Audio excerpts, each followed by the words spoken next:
Bismillahirrahmanirrahim. Assalamualaikum warahmatullahi wabarakatuh. Alhamdulillahirobbilalamin. Wabihi nasta'in wala umuri dunya waddin wa ala alihi wa sahbihi ajmain amma ba'du. Pertama-tama dan yang paling utama, marilah kita panjatkan puji serta syukur kehadirat Allah Subhanahu wa Ta'ala, di mana telah melimpahkan rahmat dan hidayahnya sehingga kita dapat menonton video ini secara sehat walafiat dan tanpa hambatan apapun.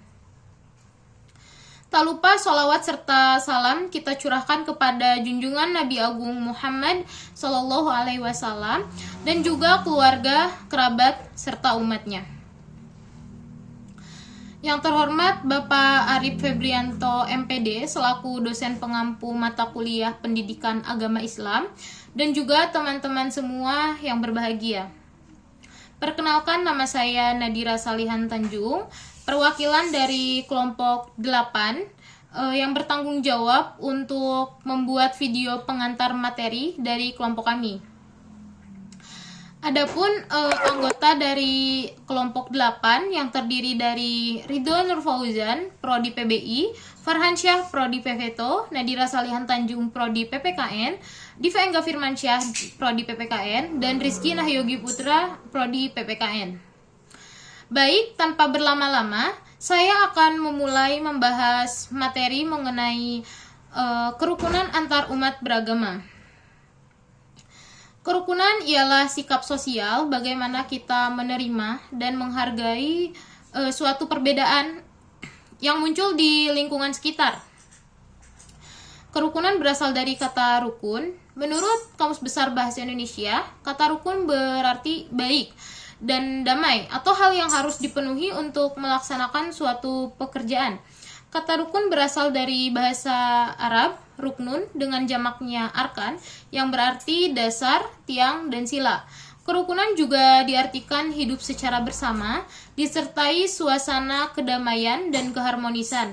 Kerukunan antar umat beragama bukan berarti menggabungkan beberapa agama lalu menjadi satu mazhab, melainkan sebagai sarana atau cara untuk mengatur hubungan luar dengan orang yang berbeda agama atau keyakinan dalam kehidupan sosial kemasyarakatan tanpa mengurangi atau mengganggu kewajiban masing-masing agama yang bersangkutan.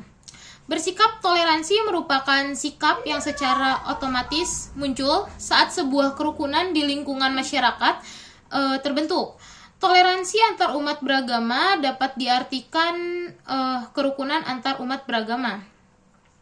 Sikap toleransi sudah disebutkan beberapa kali, tercantum di dalam Al-Quran, contohnya dalam surah Al-Kafirun ayat 1-6 yang berbunyi, Bismillahirrahmanirrahim, Qul ya ayyuhal kafirun la a'budu ma ta'budun wa la antum abiduna ma a'bud wa la ana abidum ma abattum wa la antum abiduna ma a'bud lakum dinukum waliyadin.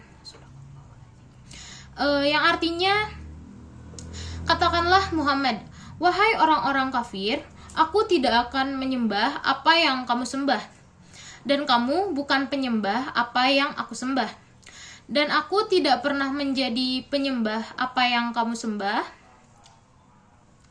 dan kamu tidak pernah pula menjadi penyembah apa yang aku sembah. Untukmu agamamu dan untukku agamaku. Quran Surah Al-Kafirun ayat 1-6. Dengan toleransi ini, seluruh umat beragama harus bersikap lapang dada dan menghormati dalam menerima suatu perbedaan agama. Ini adalah beberapa contoh toleransi tersebut ya.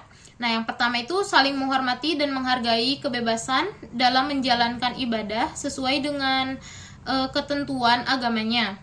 Yang kedua ini adalah saling bekerja sama antar pemeluk agama, antar berbagai golongan agama dan umat beragama dengan pemerintah untuk ikut mewujudkan dan bertanggung jawab membangun negara yang taat dengan aturan.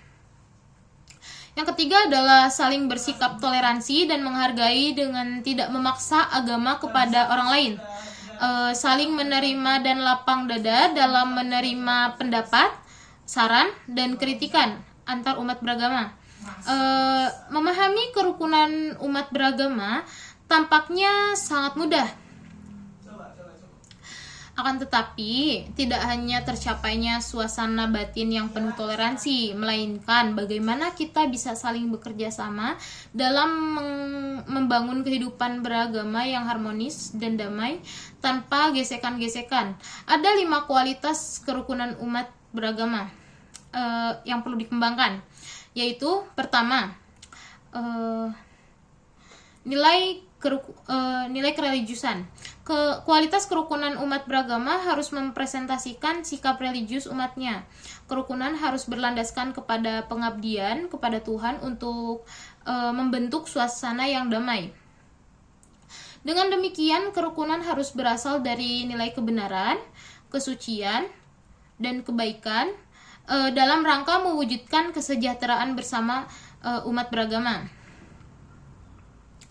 Yang kedua adalah nilai keharmonisan. Kualitas kerukunan umat beragama harus menggambarkan pola interaksi sesama umat beragama yang damai dan tentram, yakni serasi, rasa saling sama sesama manusia, toleransi, saling mengasihi dan saling menyayangi, peduli yang murni dari rasa persaudaraan, kekeluargaan dan sepenanggungan. Yang ketiga adalah nilai kedinamisan. Kualitas kerukunan umat beragama harus dipandu atau diarahkan pada pengembangan nilai-nilai dinamis yang menggambarkan keadaan yang cerah, interaktif, dan bersemangat dalam mengembalikan dan menjaga kebajikan, kearifan, dan kepedulian. Yang keempat adalah nilai kreativitas. Kualitas kerukunan umat beragama harus digerakkan pada pengembangan suasana kreatif. Suasana yang mengembangkan gagasan, upaya, dan kreativitas bersama dalam berbagai bidang untuk kemajuan bersama. Yang terakhir adalah nilai produktivitas. Kualitas kerukunan umat beragama harus digerakkan pada pengembangan nilai produktivitas umat beragama yang bertujuan untuk mengembangkan nilai-nilai sosial dalam upaya memberantas ketertinggalan, kemiskinan, dan kebodohan. Kerukunan dapat terwujud selagi kita sebagai manusia masih memiliki rasa toleransi, saling menghormati, saling menyayangi, selalu berbaik sangka.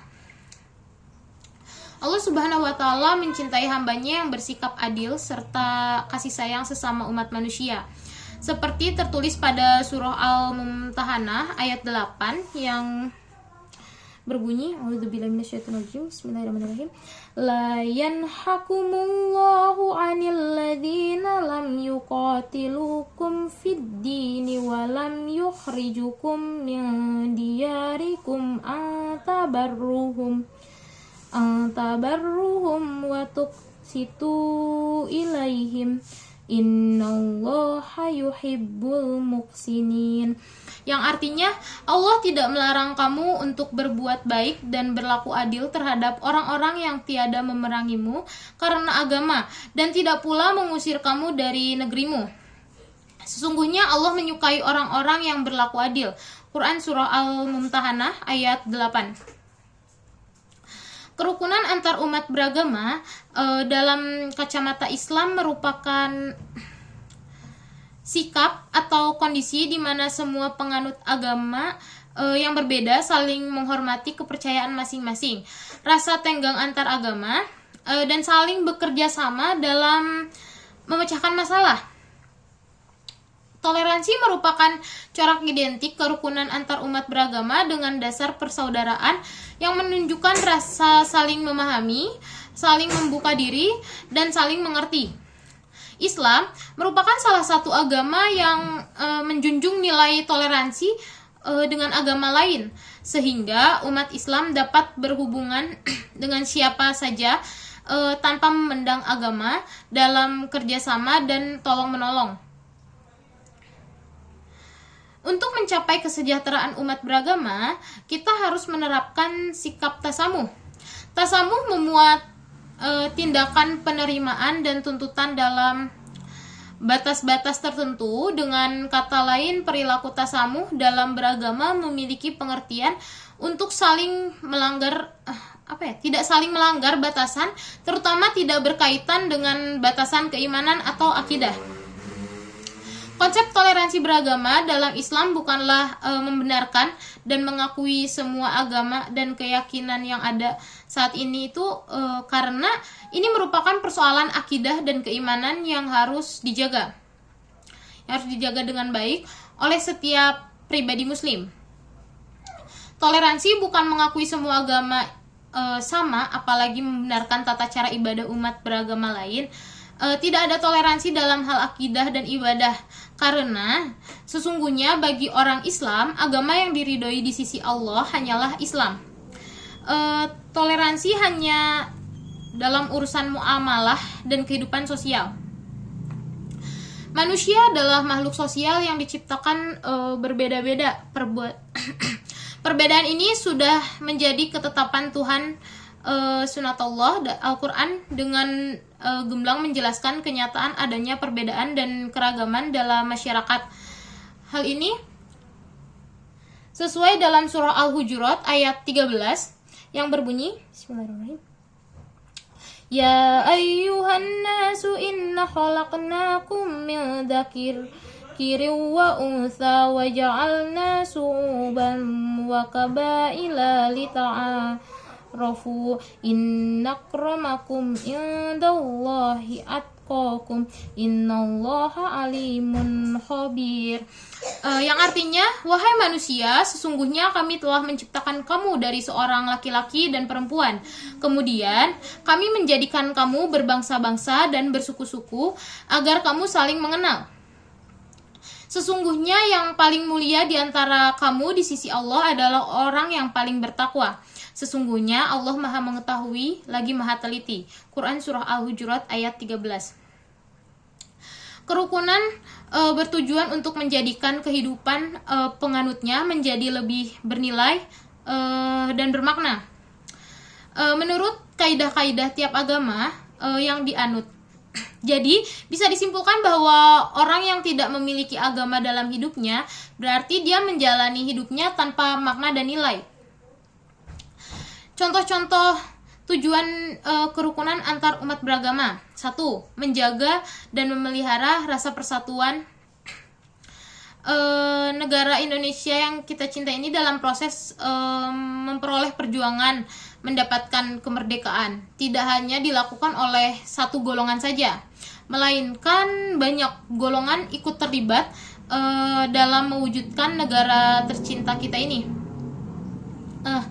Indonesia ini berdasarkan ketuhanan yang Maha Esa, yang berarti seluruh warga negara Indonesia ini memiliki kebebasan dalam menganut dan menyebarkan agamanya sendiri berdasarkan Undang-Undang Dasar 1945. Kebebasan ini tidak serta-merta kebebasan yang diinginkan manusia itu sendiri, tetapi kebebasan tersebut sudah ditetapkan pada aturan negara dalam rangka memelihara persatuan dan kesatuan. Jika aturan ini tidak dijalankan atau ditaati, dapat dipastikan timbul sebuah masalah seperti gerakan untuk membentuk negara sendiri berdasarkan suatu ajaran agama. Yang kedua ini adalah membentuk tali persaudaraan. Tali persaudaraan adalah sebuah perasaan saling kasih sayang dan tenggang yang hadir pada dua atau lebih orang tanpa ikatan darah sekalipun. Dengan adanya rasa persaudaraan ini timbul persatuan dan kesatuan yang sangat kuat serta mengurangi rasa sombong kepada agama yang dianut. Jadi, dengan terbentuknya rasa tali persaudaraan, sebuah konflik besar maupun kecil dapat dihindari. Ikut berperan dalam mensukseskan. 3 ini mengembangkan bangsa. Pada zaman globalisasi saat ini, melaksanakan sebuah pembangunan adalah upaya penting dalam meningkatkan mutu negara. Agama adalah salah satu unsur pendukung dalam melaksanakan pembangunan. Agama bertujuan untuk mengajarkan, melatih, dan membentuk mental umatnya berdasarkan kaidah yang dianut untuk membantu proses pembangunan. Dengan begitu, sebuah aktivitas keagamaan dapat menjadi sarana dalam mengarahkan umatnya untuk lebih produktif karena pembangunan bertujuan untuk kesejahteraan manusia, sehingga agama mewajibkan seluruh umatnya untuk ikut serta dalam pembangunan. Dengan begini kita akan lahirlah sebuah kerukunan dan kedamaian. Kehidupan kerukunan umat beragama suatu masyarakat dapat dipengaruhi oleh beberapa faktor yang bisa mengakibatkan pada hal-hal yang baik atau malah sebaliknya.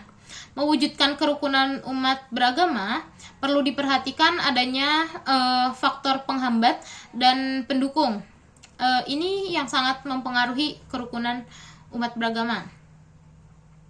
Faktor penghalang yang dapat menghalangi kerukunan umat beragama, ada yang mengatakan bahwa kurangnya sosialisasi dan komunikasi antar penganut umat beragama. Begitupun masyarakat dengan para pemerintah, sehingga toleransi beragama kurang harmonis. Salah satu pemicu konflik dalam umat beragama adalah adanya kesalahpahaman pandangan atau adanya keegoisan antar individu umat beragama antara masyarakat Islam dan non-Islam. Yang kedua ini adalah faktor pendukung. Faktor pendukung kerukunan hidup beragama merupakan ciri-ciri dari integrasi yang terdapat dari adanya kehidupan berbagai agama. Mewujudkan kerukunan hidup beragama adalah sesuatu hal yang sangat dibutuhkan dalam setiap masyarakat plural. Dengan interaksi yang baik terhadap sesama dan adanya rasa peduli terhadap masyarakat akan mewujudkan kerukunan tersebut. Kerukunan tidak akan tercipta tanpa ada media atau perangkat untuk menciptakan suasana damai dan tentram terhadap masyarakat yang notabene berbeda adat, berbeda budaya, dan berbeda ajaran agama. Baik, mungkin segitu yang dapat saya sampaikan. Bila ada kurang lebihnya, saya mohon maaf. Saya akhiri. Wassalamualaikum warahmatullahi wabarakatuh.